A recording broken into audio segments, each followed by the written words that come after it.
Hey, SIS-LAW. Got about like 10 minutes left on my break. Man, I'm just sitting here at work and I ain't pointing a finger at nobody, but I'm just real thankful. Like, for real, for real. You know what I mean? Like, I'm humbled, but I'm humbled in a good way. I could have been humbled in a bad way, but I'm humbled. And what I mean by that is, like, everybody had life situations that was life threatening in some type of way. Let's say that, just to be fair. Growing up in Chicago and in Omaha, Nebraska, my whole, I say majority of my childhood life, I was nothing but a follower. And I know a lot of people was a follower, but I'm not here to talk about a lot of people. I'm here to talk about me. I'm here to be vulnerable about me, SIS-LAW. I was a follower. You know, things were done to me as a child that was unbelievable. Like, parents would say, nah, that never happened. But you know, that's typical because that's what parents do. That's what they say because you know, at the end of the day, they did all that they can do in their own way. But we here to be better than them, not in a keep a score type of way, but in a way where they drop the ball in some type of way is where we want to be better and capitalize with our children. Like my parent, you know what I'm saying, wasn't my friends, but my mama was cool with me. But I'm glad that she was cool with me in some type of way because that was some type of outlet when I could say certain things happen, you know, and when I did say certain things happen. As a parent, she handled it, but it was too late, you know.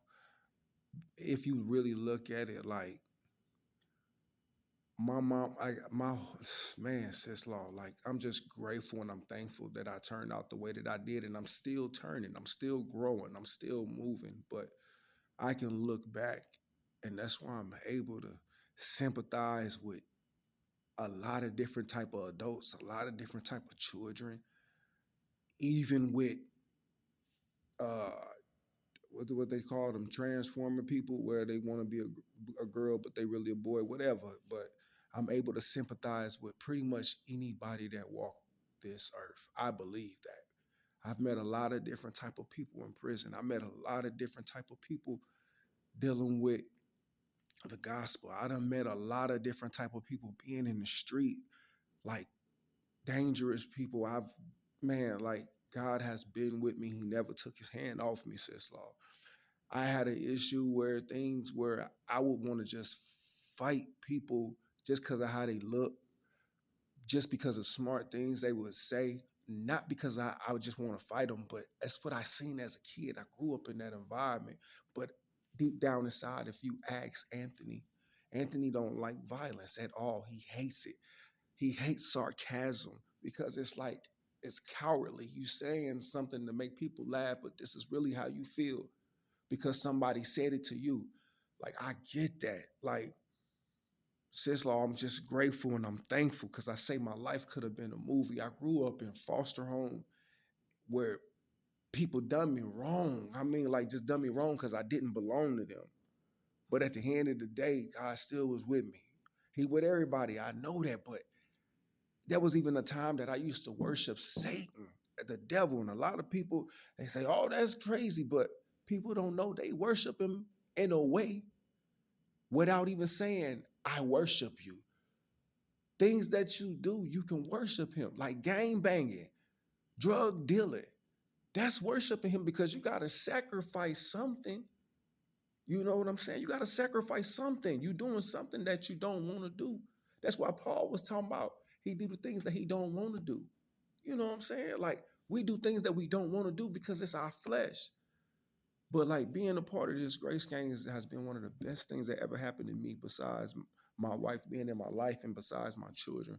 The reason why I say that is because me being able to look through grace lenses, it showed me how blessed that I am and showed me that how the Lord has been with me even when I was doing things that I wasn't good at. And people told me I wasn't good at it because they was actually good at being bad. I was bad at being bad. But I found out I'm good at being good. But there was people that was great at being bad, and they not good at being good. But it's still time for them. I'm just venting to you, telling you about me, and just telling you how I'm grateful to be delivered, because I used to be so mean. I used to have devilish thinking. I used to just, and what I mean by that, I was just violent. I just, but I grew up like that. I fought people to survive, but people seeing me fighting people as if maybe I was just trying to just whoop people, and that's not what it was. I was fighting for people that didn't want to fight. I was fighting because of what happened to me, because I felt that I had to consistently fight. But the devil would play with my mind where a person can get on the bus and I can look at their head and be like, "Ugh, look at that! Look at them!" Like I would get angry, but that was just a demon. That's an evil spirit that was on me. When I was gang banging with gangster disciples, GDs and stuff like that. I mean, like that's devil worshiping.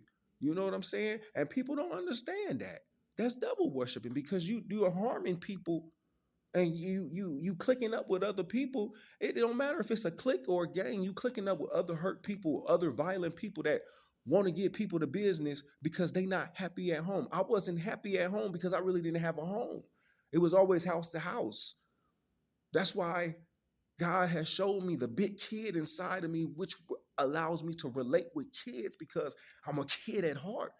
When I talk to my daddy, I don't talk to him like it's a textbook out of the Bible, like, Lord, I come to you through Jesus. Yeah, I do that, but like realistically, I can't do that anymore. I have to come to him like who he know me as. I know him. I know God see Jesus when he see me, but I know he created me and he see Anthony as well. And Anthony, you're not worthy to be with me, but who's inside of you allows you to be with me, which now I can see and accept you, because I ain't a God that can go back on my word. But by my son being perfect and him living in you, you get to be back with me because of my son. Like, I love Jesus so much for doing that for me. He showed me that he really had my back rather than people in the street, because people in the street turned their back on me. When I was in prison, I had to fight. I feel like that color purple. I had to fight all my life, but no, but I didn't like to. I could have went pro at boxing, but I kept getting in trouble in the streets. I used to envy Terrence Crawford a little bit, because I'd be like, if I would have just stuck with it and left my baby mama alone and stopped letting her lock me up, because I thought I had to, I wanted to be in my kid life, but I didn't want to no part of her. And she didn't want it to be like that. She wanted control of me. You 21, I'm 16. It don't matter now, but at the end of the day, but God had a plan. He didn't want Anthony to be go have success at boxing, because that's not where the Holy Spirit led me. The Holy Spirit led me to go through every little thing that I went through that made me become wise and knowledgeable, to understand that I can talk to the person in the jailhouse. I can see and relate to the person in the jailhouse. I can talk to the killer. I can relate to the killer, who the one who took life. I can relate to that person. I can relate to the person who's confused in the mind, where they think they like this and they think they like that, because of a chemical balance in the mind, which you think in one way and you really suppose. I've been there. I know. I've heard the whispers where you're not worthy and you're not. I've heard all of that. That's why I say I'm able to deal with certain people. The only ones that the hardest people for me to deal with is like the religious people. It wasn't the gang bangers. It wasn't the gays. It wasn't the transformer hermaphrodites or whatever they call. It was the people that say you're going to hell for this, or you can't worship like that. And that's who I really had almost hatred for. People like that. Not really the ones who shot at me or stabbed at me, because I really didn't know how to hate. But the more you got educated in the word, it actually shows you how much it's really the ones that go around that actually ha ta ta boo boo and all that speaking, like it's really them, the ones that's judging you. But at the end of the day, Christ is still with them. Like, I'm glad that I went to prison. I'm glad that I did all these things that was wrong, because it made me understand that I can help somebody who is down that road who feel like they don't want to live no more. Like sis Law, I had a real rough life, and now I'm so joyful because I'm the way you look at me, you can't tell that's the lifestyle that I came from. But people that know me is the ones that can trigger me off a little bit because they're trying to pull me back to that. And that's not where I'm going. I'll never go back there. I got a home where I don't have to jump home and lay with a woman to provide a roof for my kids. No, God has blessed me where now my I have a house which my wife has made a home. Like I feel grateful because I always had wanted the family, the family matter family, the full house family. I got that. Everything that I got, now the devil try to play with and he can't, but he'll try to come at me through how, well, there's too many people in the house telling kids what to do. I understand that. I understand all that, but this is my family. And if anything happened to any one of these children in here, everyone who has something to say about these kids will be out there ready to handle it. You get what I'm saying? Like, whatever it is that the devil trying to make for bad, God always made it for good for me.